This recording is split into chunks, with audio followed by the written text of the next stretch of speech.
Hey everyone, and thank you for joining my Substack podcast again, where we cover the most controversial of controversial topics. Today, I am delighted to have my friend and colleague Jenna Mclelland with us. She is an intactivist, which means somebody who is educating and helping others heal from male genital mutilation, which is euphemistically called circumcision. Jenna, thank you so much for your soul work in the world, for your mission, and for being here today. Oh, Lauren, that's so kind. Thank you. And same right back at you. You're doing some incredible work, and to be here having another amazing conversation. I know we're going to create magic together. So I'm excited. I am curious to hear what you'd say to people who they're just tuning on and they're thinking, one, this is going to be really uncomfortable information. I don't want to listen to it. Two, they might be thinking, this doesn't pertain to me. I'm a woman. I'm married to a circumcised or non-circumcised partner. Like I don't see what I can do differently with this information. Maybe they're a parent who's already circumcised their child. And so they're like, what am I going to get out of this? I'd rather not hear this information.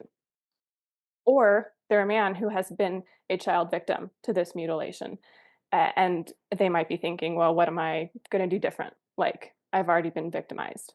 So, why would you say this information is important to any of those people to sit through and hear?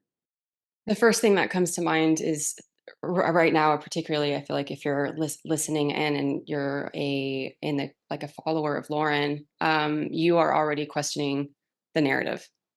And when you can really remove any bias or notice where there's a space where there's a lot of taboo, and no, this is like the number one topic that nobody is talking about.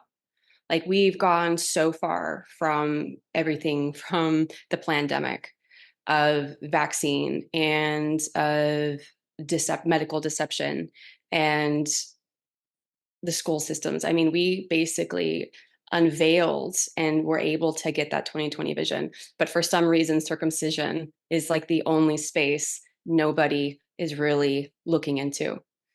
For someone who is coming in as a little uncomfortable, any of these topics are going to be uncomfortable, and they are intentionally uncomfortable. So if you do have it in you to kind of pause and breathe and hold that discomfort in your body and feel it, and know that there is a greater mission waiting for you on the other side of this discomfort. We're lying a baby down, fresh out of the womb, and he is completely vulnerable. So his identity is completely connected to mom. There is no separation between him and mother. So we're laying him on a specific torture board where the imprint of a baby's body goes down on this plastic or a wooden device, and they Velcro him down. So even that, for me, already says in the somatics, this is enough. This infant that should be connected skin to skin contact with mother has now been taken away by a doctor or a nurse or an intern to have a part, the most sensitive part of his body, ripped off. As a mother, this is beyond or by far the most difficult truth to swallow when it comes to having have chosen to circumcise your son. There are a couple different things that are going to happen. There's going to be a protective shield, because having to take radical responsibility for that is, nobody wants to hurt their child. And we know what we know when we know it. So that's like the first step. Mhm. We know what we know when we know it. And usually these types of things happen when we choose to do them. It's a contract of some sort. That's how I like to think about it. That's what I tell mom. Like, listen, you had a contract with your son.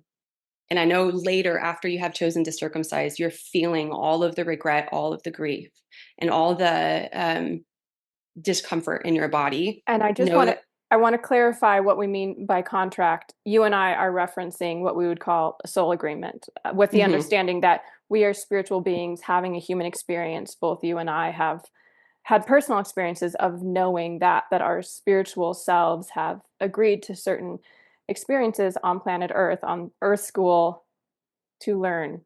And I just wanted to say that for some people listening, for example, if you come from a Christian background, that language might be like, what are y'all talking about? But I just want to clarify our terms here. That's what we Yeah. mean. It's a deeper soul awareness or soul agreement that goes beyond our human memory.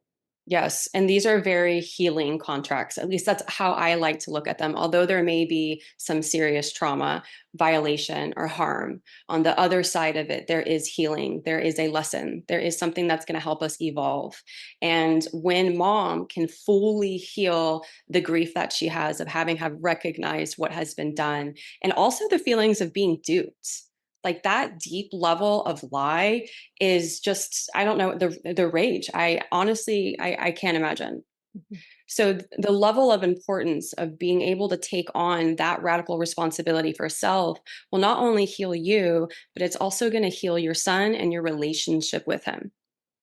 So any man that may be listening that's been cut and has never really thought about that, what happens is when we are up until 18 months, we're in implicit memory.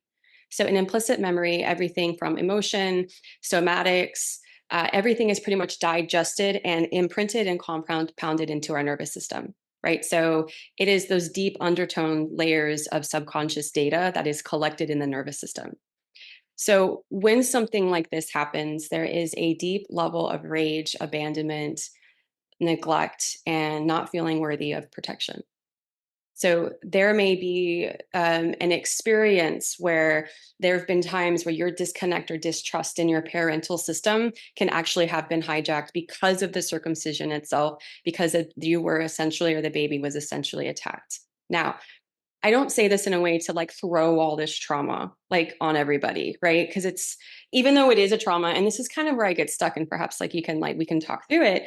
It's like I want to talk about the trauma. I want to talk about what happens. I want to talk about the damage to the brain, the damage to the psychology, to behavior, right? To the whole construct of development that really needs to happen. But because of such a severe shock of the pain, and the cortisol goes to death level numbers, Mhm. and it will stay in high cortisol for the next 90 days.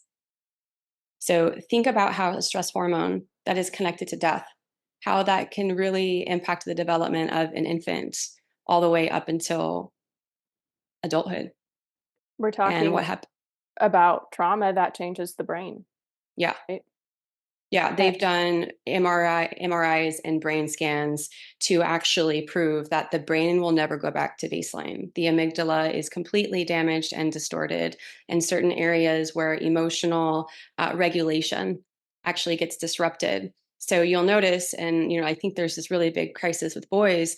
A lot of boys are attention deficit, right? It's really hard for them to sit down, although like they are in indoctrination camps, right? Like it's in fluorescent lights, so it's Unfed not chemicals. Yes, there's a right. lot of factors. Yes, exactly. So although there are other outside environmental type of factors that are affecting them, there also are some deep levels of emotional turmoil that will really create an uncomfortable and confused child.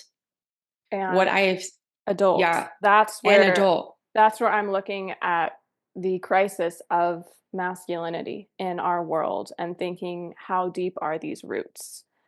And yeah, I wanted to say that up front in this interview. I'm sure we can go deeper into that concept. But when we're talking about a level of betrayal at the deepest level for baby boys, pain that changes the brain, trauma that changes the brain, trauma that goes unrecognized for most people.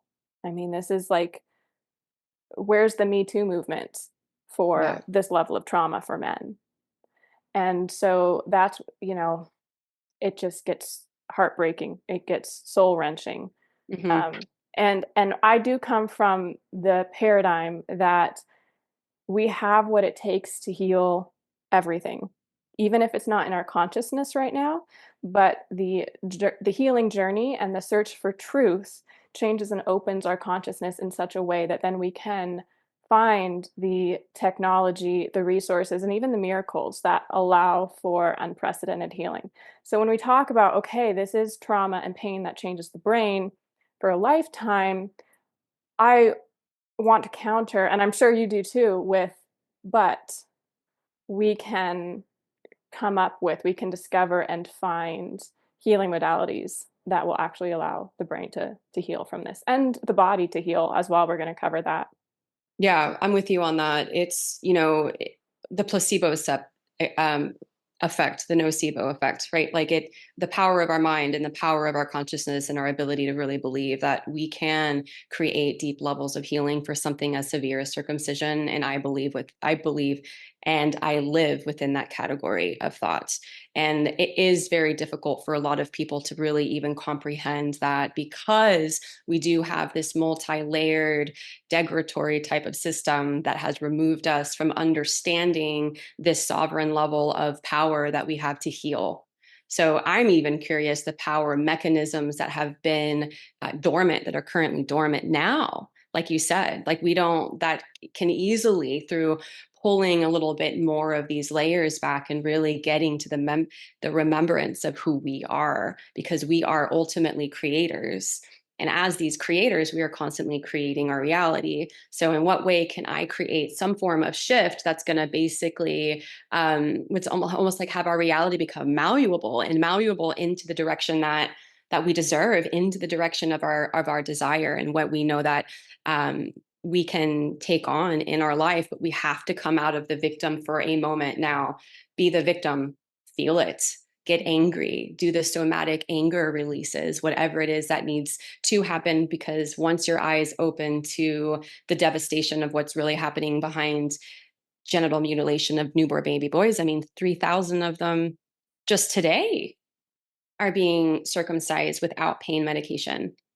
And that's what's so important is we have to reclaim the language because we have been taught some Orwellian doublespeak. So just like with the word vaccine, no, it's not a vaccine, it's not a medication, it's a chemical injection. Why are we calling circumcision that? Why are we calling it a surgery or a medical treatment? What it is male genital mutilation. There would be, one, a lot of discomfort, but two, a cataclysmically faster consciousness shift around it if we started calling it what it was. Yeah, So, exactly. yeah, so Exactly. I think it's important that we use that term, as uncomfortable as it is. And I really want you to share the soul assignment. I think of it as a soul assignment where you were given this mission to illuminate male genital mutilation, what it is, what's happening behind the scenes, what are the really dirty political and financial influences at play as well, and you're helping people heal. Now, I before you share that, I just want to share the small shadow of your experience that I had spurred from something you shared on your Instagram. You had shared a video of a baby being cut, and I don't think you shared, or I don't think Instagram would allow the actual graphic content, but I heard the audio of that baby screams, and I was not okay for like 3 days. It hit such a deep place in my soul, and that's when I realized, okay, uh, like everybody to the forefront of this fight. I'm not a mother. I will never be a mother. I've never had that biological urge for kids, but there was something about hearing those cries that activated the most instinctual mama bear energy in my soul. And what I've heard from you is you had that, but like to the nth degree. I still get extremely Yeah. emotional, Yeah. because just really taking a moment, because I had to go through my own mourning and my own grieving process. I was, gosh, I was working with women's sexual alchemy and teaching them alchemical practices and how to embody their sexuality in a way that allows the free flow of their sexual energy to move through the body, so that they can find confidence, authenticity, and remove unhealthy blocks and trauma that are preventing them from really experiencing the life that they know that they desire, or getting to a place where they realize they deserve a beautiful life. And seeing that heartbreak and being one of those women, I was definitely one of those women. So when I went down the sexual healing journey, I healed from chronic asthma that I had since I was about 6. And I mean, I was on an inhaler. I was totally connected to the medical cults and being told I would never heal from this. This isn't something that you just manage and just keep coming to us, and we're going to do the same stuff to you every time. But there's not going to be a shift. Like, deal with it. So this was such a big point in my life where diving into my sexuality really started to shift my life and who I've become and who I am today. And it was in 2020, 2023. It was 2 nights before my 36th birthday. I had a dream where I was front row and center and a witness to a newborn baby boy being circumcised in a medical setting.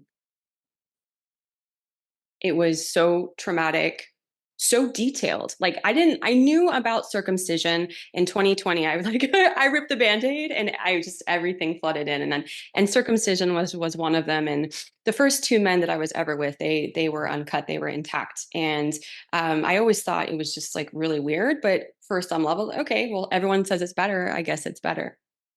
So when the baby looked at me, he penetrated my eyes and my soul in a way that I woke up and just was devastated, started crying, started moaning, squirming in bed. I was severely uncomfortable. This was like 3:30 in the morning, which is like peak celestial time.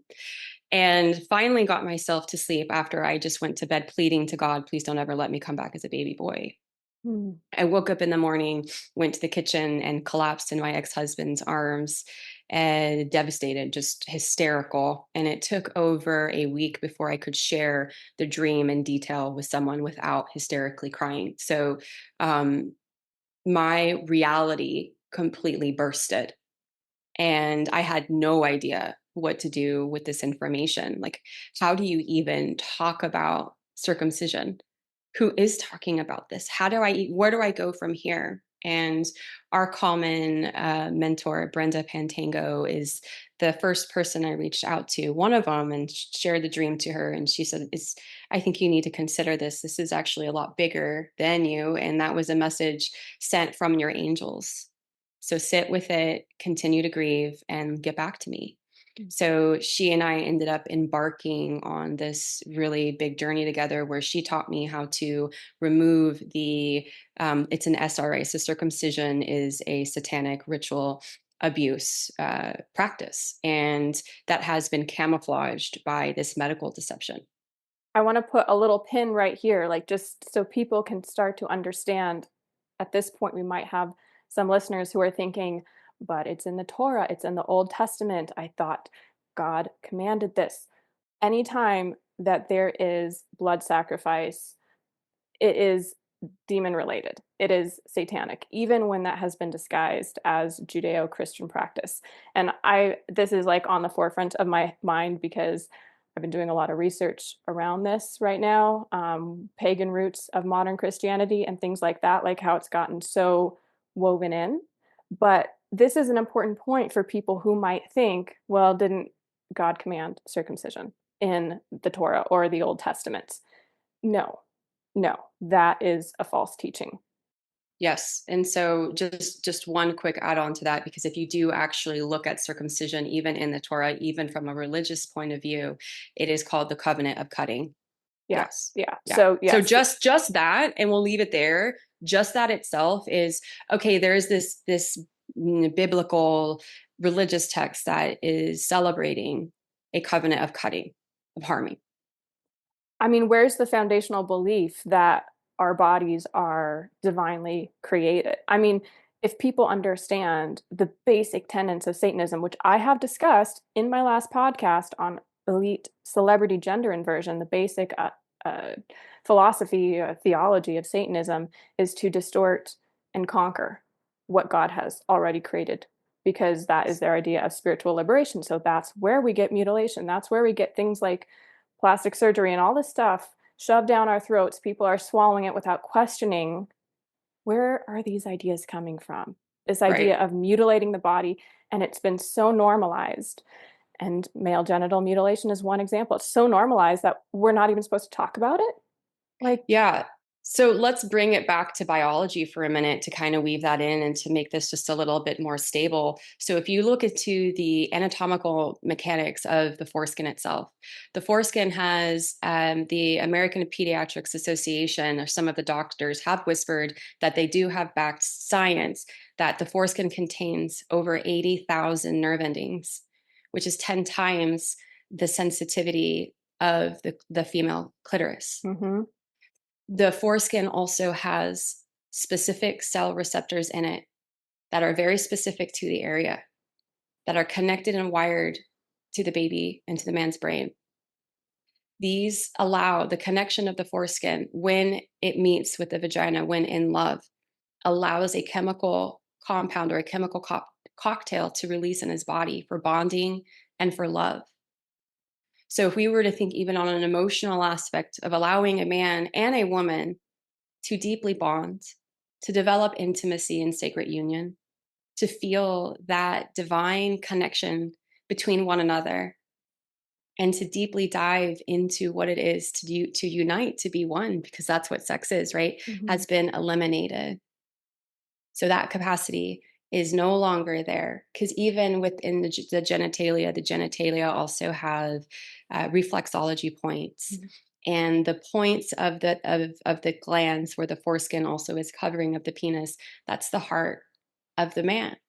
So is the cervix. So the penis will again end up when he is in intercourse, it will connect with the cervix. So that is an initiation. That is the connection, the union that they're developing. So if now we've released or removed, amputated this beautiful piece, which I actually think is like the full blown reproductive body part, because a lot of people say it's just skin. You can't just call it skin because it is a highly advanced organ. A lot of people argue that it is an organ because of its different components and how the erogenous zones work and how it's a beautifully designed mechanism within itself. So even that statement within itself, and I have a lot of women who've mourned with me saying, I will never get to experience this deep level of connection with my husband because that has been removed. And a lot of women suffer when they've actually gone down this rabbit hole of realizing not only is this impacting him, but it deeply impacts her. Because then all of a sudden through this, we're going to get with the heart of the man trying to protect himself, because the last time that he was really intimate and vulnerable, he was attacked and a part of his body was ripped off. So erectile dysfunction, impotence, and premature ejaculation are unfortunate byproducts of what is going on and how it is distorting our sexuality. So you mentioned earlier there's this inversion, there's this distortion. So if we are completely distorted, disconnected, removed, and disembodied in our sexual nature, which is our ability to co-create, our ability to be like God and create life, then that is the pinnacle to me of really hijacking the family unit and the human being in this 3D Earth school. That's it. what we're talking about is global dysregulation of relationships and divine union. That's what I'm hearing from your message. Yeah. When men have been, on some level, severed from their heart connection, and the level of emotional wounds and scars that leave, even if they might be invisible to the naked eye, that's there. And then what you're saying is men are impacted, then women are impacted because the potential for that true connection is short circuited. And now I don't want to say it becomes impossible because, like I said, I think it's possible to heal from anything and everything. And what you and I have talked about too is here's where tantric practices could come in, that it's a different, higher perspective of sexual union that allows a deeper flow of love and bringing in of the divine love into the bodies.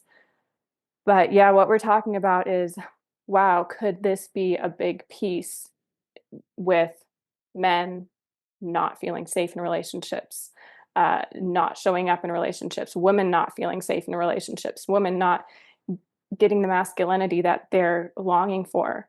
Because on one side of the spectrum, women didn't fulfill their highest spiritual role for men, meaning mothers and sons. And so it's a big picture question to explore right now.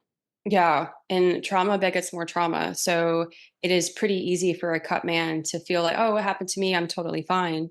Like it didn't really affect me. You know, my wife has no idea, but women are starving for intimacy. We are desperate.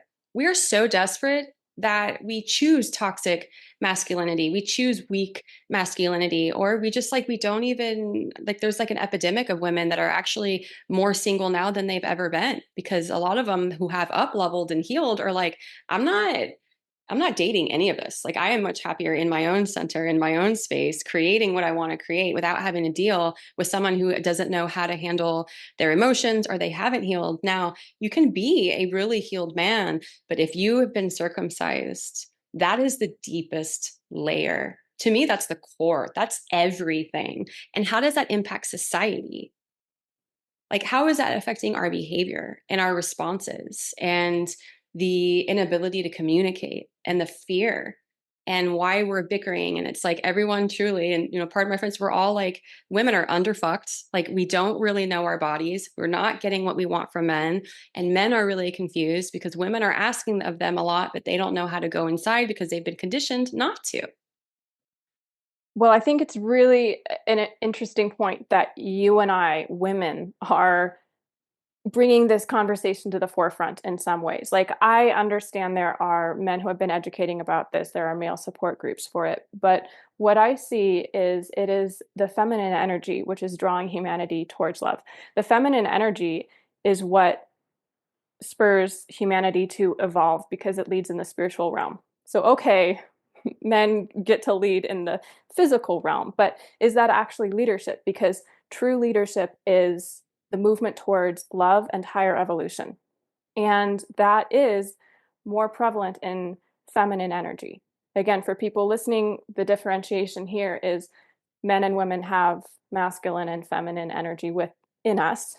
Typically, like, this is just very simplified, but very typically, women are going to have more feminine energy, feel healthier and more balanced when they're operating from their feminine energy. Men are going to have more masculine energy and feel healthier and more balanced operating there. But this is where I think women are at the helm by identifying the unidentified trauma, by illuminating the potential for healing that is outside of the visible eyes. It's We see it with our spiritual eyes. Mm-hmm. And we have that deeper longing for more. That is a more love, more connection. That is a uniquely spiritual energy, feminine energy impetus.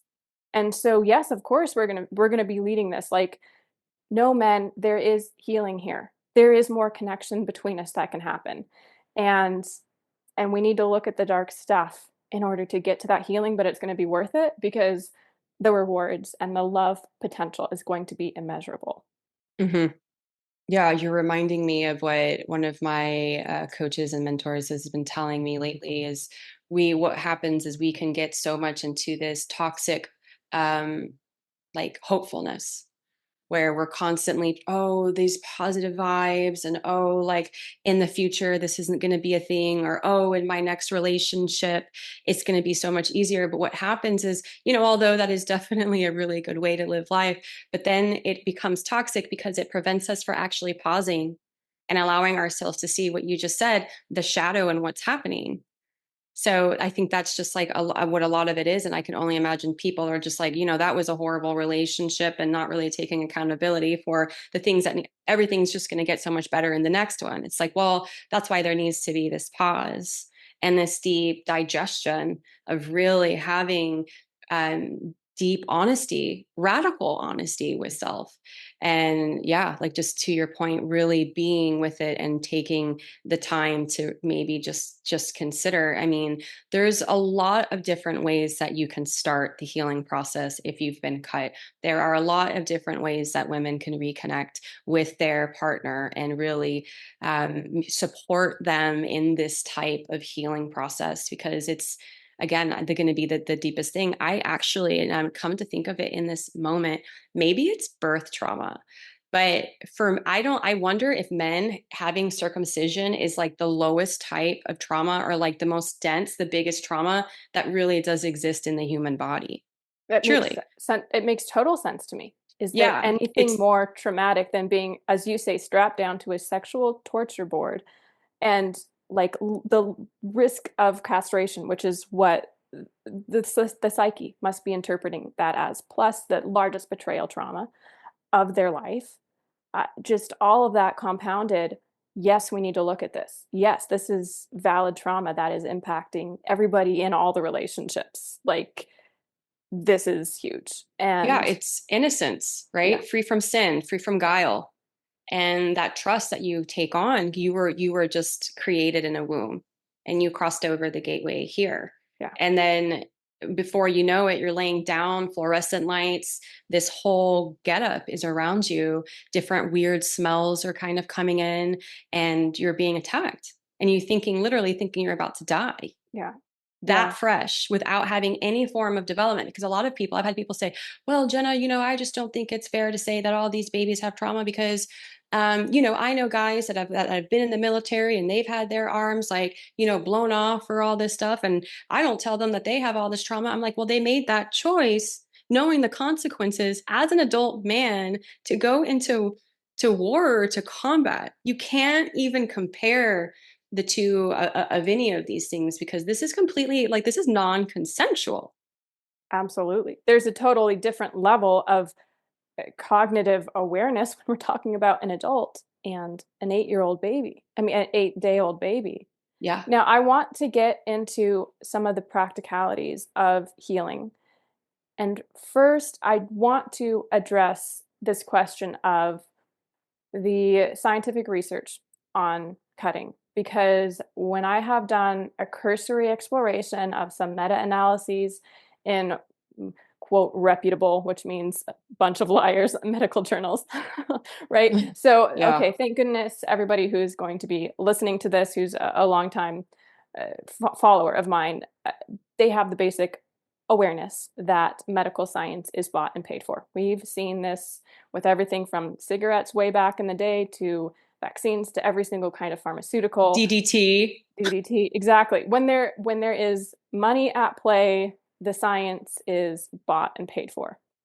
Okay, so how could this be possible with cutting? I want to talk about the financial influences. I want to talk about why is, when people research, are there risks to circumcision? They might get articles that say, No, there's no higher rate of erectile dysfunction in cut men versus uncut men." Or what I've seen is cut men have a slightly lower risk of penile cancer, or their female partners have a slightly lower risk of ovarian cancer. Okay, so then we get into cancer statistics, which I've talked about as well. But what would you say to that? So circumcision was introduced to the United States in the late 1800s during the Victorian era. And by a lot of, well, one specifically everyone mostly talks about is John Harvey Kellogg, the man that makes cornflakes and the cereal that children are eating that are incredibly toxic. He had a huge anti-masturbation campaign, and realized that removing the foreskin would not create a an animalistic type of boy behavior. He believed that children that were sexual were inherently rotten and evil. So he became this pseudoscientist. He had like this like huge, crazy like a healing center, and he would recommend people have 11 to 15 enemas a day.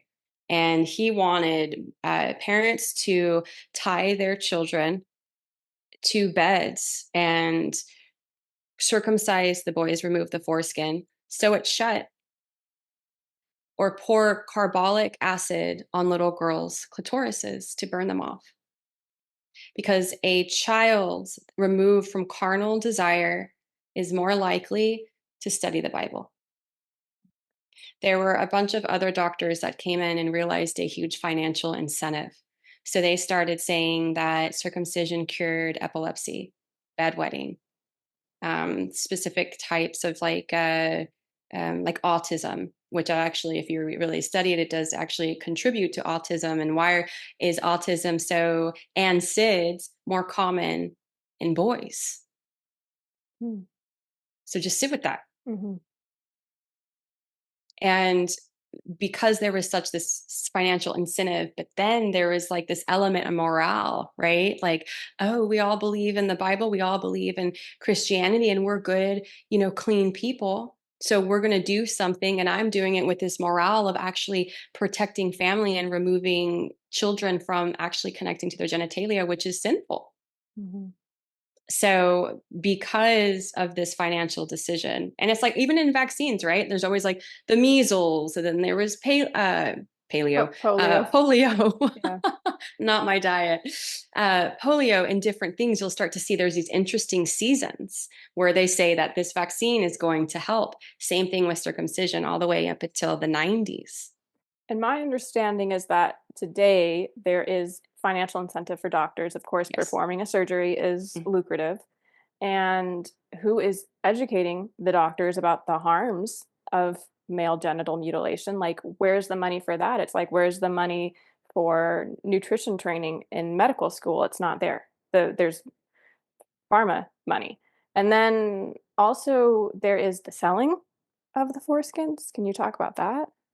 Yes. So there's a huge price tag on these babies' backs, essentially. And the parents have no idea that they end up saving the foreskin and it's being purchased by the beauty industry, or they're saving it for burn units. So it's the fibroblasts within the foreskin. It's very heavily rich and potent in fibroblasts. And fibroblasts are the stem cells to connective tissue, to skin, to cartilage, to bone, to muscle, whatever it is within the connective tissue. So it is, you can really pretty much create whatever it is. And so people want to create better skin with these fibroblasts. So then when you can kind of think about more of the dark evil portion, women who are cutting their children are putting tortured infants, baby boys, foreskin on their face, all in the sake of beauty. And I love how you talk about the beauty industry and Botox, and everything is just this transhumanism type of weird inverted cult. But at the same time, rather than this being like a transhumanism, well, this is just barbaric, this cannibalistic, perhaps. I think that could be an appropriate word for it. There is a viral clip of Sandra Bullock on Oprah Mm-hmm. talking about what she uses for her skin. And she says something like, quote, it's a skin cream made from the foreskin of Korean baby boys. She Mm-hmm. says this on TV. Yeah. Yeah. And it's a $6 billion industry. So the beauty industry is getting like all of this luscious money, all You're cash. saying the foreskin industry is 6 billion.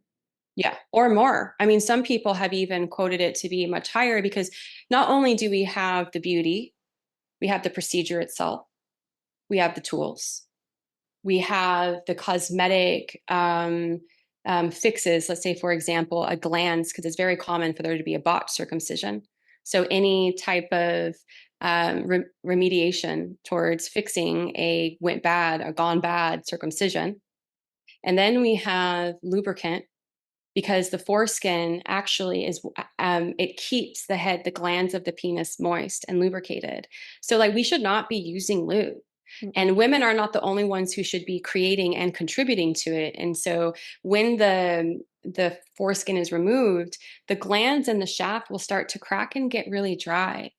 And over time, it will callus and keratinize, which is the same material as your fingernails.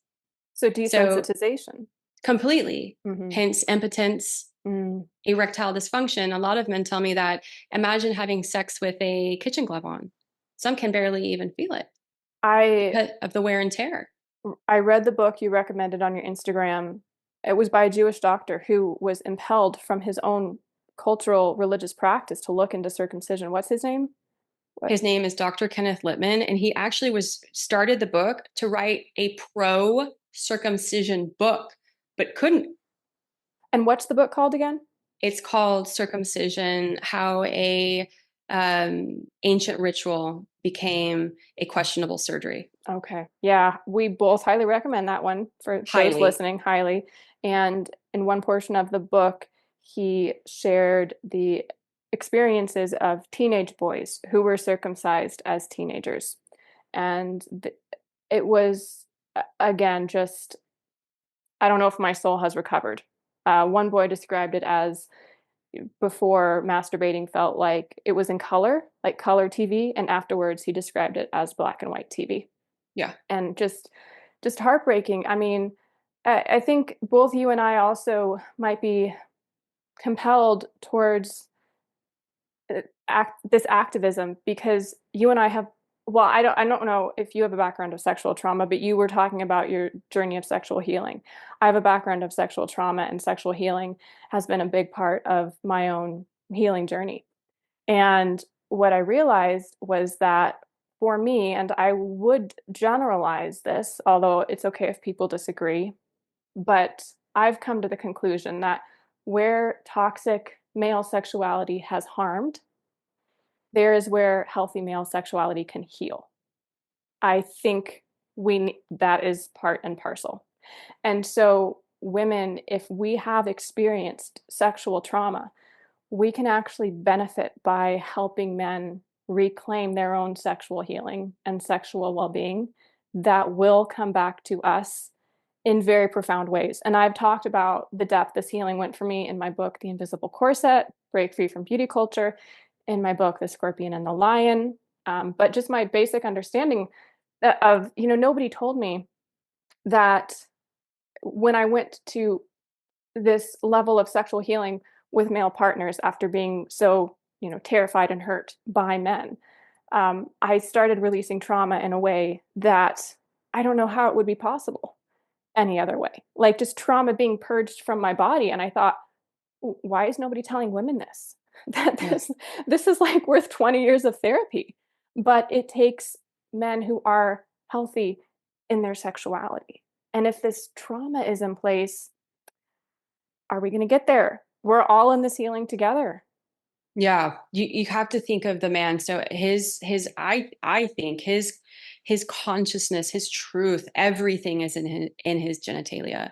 So you take this onto a metaphysical level, it makes it when there's been this ripping, this amputation of a part of his masculinity, it will make it difficult for him to ejaculate his dreams into the universe, to ejaculate his purpose and his intention. So if there's this block and there's been this crazy shock and trauma to his system and an actual removal, then there will be all these different distortions making it really difficult for him to feel safe. And so I think the power of women is to nurture, is to support, and to spiritually lead, and to also love. So a lot of women are, because they suffer from their own disembodiment and their own sexual shame, it's no wonder that we're all disconnected and we're cutting children. Or it's no Totally. wonder that we're laughing at men and emasculating them for their penis size and That's such a laughing good at each point. other's genitalia. Yeah, We as women collectively could only do that to show how disconnected we are. Like that, exactly. wow, I'm just putting two and two together. Thank you for sharing Exactly. that. Yeah, exactly. Because a lot of these men that I speak to, they're just like, women are horrible. Mm, And what they've said to us, and how hurtful it is, and how they've laughed at me, and how I just don't, I tell them about how upset I am about my circumcision. And like, I'm devastated because there's people who want to kill themselves. This is not like, oh, here we are talking about some controversial topic. No, men want to die. And women aren't really capable, because they're not capable of being with themselves. They're not capable of offering those beautiful, divinely, um, like characteristics of who we Mm-hmm. are to support and to lead in the spiritual. Mm-hmm. So men can harm us, men can attack us. That's their strength over us. Ours, we know how to use our word to tell them something that will be like a blade and just slice them on the stomach. That's how we protect ourselves. So we're doing that to them because I mean there's like a multi-dimensional ways in which like we're doing it because of our trauma, and we're also just so angry at them. I'm like, wake up sometimes. So the frustration in this war that I see between masculine and the feminine, and men do this, it's just like we have to come home to ourselves first, and then we can get into relationship, and then we can call in the person that's going to treat us the way that we know that we deserve, or the one that is going to up level with me. Mm-hmm. We are all in this healing together. That is the divide and conquer tactic, and that has been used against us to keep humanity suppressed. And I really feel like we're at this consciousness breaking point. And this conversation has certainly shown that when we can heal together, we can break levels of generational trauma. And here's where I want to get, we have a few minutes left. I want to get into some practical steps of healing for women in relationship with men who have been victimized by men, for healing for men who have been victimized themselves, any kind of additional emotional healing you'd recommend. What is a basic protocol and further steps? For men, we'll start with men first. For men, it's just if you are already aware, but you've been silent and you've never had someone to validate your experience, find a community. I have created a free community actually where we get together on Sundays and we just validate, because this is lonely. It's lonely. Not that many people want to wake up to it. And when they do, they don't have that many people to talk about it with. Like this whole journey for me was very lonely and isolating. So find someone to talk and validate. That's like step one. That's a great healing. That's a, like, take your exhale, and everything that you're feeling is completely normal. And once you feel ready, because a lot of rage, a lot of anger is going to start to come, because that's a boundary. And underneath boundary crossing is deep anger and rage. And so, what are the ways that you can start working with that? How can you maybe look at your lifeline a little bit and maybe start to notice little patterns, and slowly maybe start journaling, just like slow, different types of things that you can start doing. You can also work with me on a deeper level of actually creating a curriculum that helps you somatically release. And so I also work with scar tissue remediation, and I help create more sensitivity where you actually do it. I just give you the tools that I have. You're the healer, not me. And to remediate the glands to get more moisture and malleability and nerve connections to fire again. And working on the scar tissue itself, that is the ring around the shaft, is also going to be incredibly healing. There's a lot of different like somatic mapping that can be done too, to reclaim your genitalia, to reclaim other different parts of the body, because a lot of the shock is still harboring deep down in your root and in your root chakra. And That's survival. somatic mapping, can you give a definition of that? Yeah, so somatic, like a sexual mapping would be genital mapping. So there is a process where you can do this alone, or you can do this with a practitioner or a facilitator. It just depends on how you want to do it. And you go step by step through every single part of your penis, and all the way from the testicles and all the way up on different layers, touching, palpating, massaging, just really connecting on different layers to see where there's sensation and where there isn't. Maybe there's something you're touching and it might be bringing out an emotion, staying with that, being with that. And then even considering in erotic embodiment practices, how are you pleasuring yourself? A lot of men who have been cut, they don't realize it, but they actually become more prone to masturbating much more than an intact man, because there's this energy of escapism, and it's kind of a running away from, and there's in this inability to be completely satiated. So if you have not healed the emotional part, and then you start working with a more holistic sexual embodiment practice, a lot of men get really rough, and they'll want the skin to grow back. And then there's foreskin restoration, which is a whole nother process of actually working with the fibroblasts that are still available in any leftover foreskin that may have been left behind from amputation. And you can work and actually grow new skin tissue that will eventually move past the coronal ridge, which is like the mushroom cap, and you'll start to get a coverage.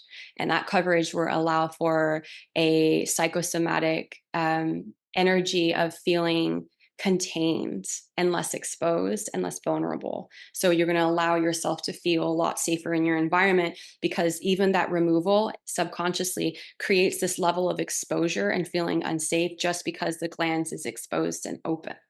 That makes total sense. Right? Yeah, it Yeah. does. So, As within, so without on so many yes. levels. All right, Yes. I want to share a link to your Sunday group that you mentioned, your support Mm-hmm. group. I'll share a link to, you have a website where you have your information on personal coaching. I also want to share a link to the book we discussed on circumcision by, what's his name again? Uh, Oh, Dr. Kenneth Lippman. by Dr. Kenneth Lippman. Is there any other resources we I should have a mention now? YouTube channel. I have a Okay. YouTube channel. You can follow me on Instagram. And if you would like to book a clarity discovery call with me, I can also put my Calendly link on there, and you can see my schedule, or just even put pop my email in, shoot Okay. me a message. I'm usually available, and it's a really, really beautiful journey that we get to go on together. Yeah, it's incredible. So You I love you this work so much. I can tell this is your heart and your soul is in this work, and it is contagious and it's activating and it is very confronting at times. Like I said, it took me 3 days to recover from hearing that baby cry. And that is what we have to be willing to do to get to this beautiful global healing that I do believe is on the other side. Sam, it's already happened. It is, it's here, it is here. It's here. Well, We've Jenna, arrived. we have. Is there anything else you'd like to share before we close off? No, Lauren, it's just such a pleasure. Thank you so much for talking with me. And there's just still so much to cover. So I will see if maybe I'll invite you onto my podcast next time and we can continue the conversation. I'd love to do that. A part two, we can go. Yeah. We'll have Yeah. so much to cover. Yeah, Thank you so definitely. much, Jenna. Thank you. Yeah, thank you too.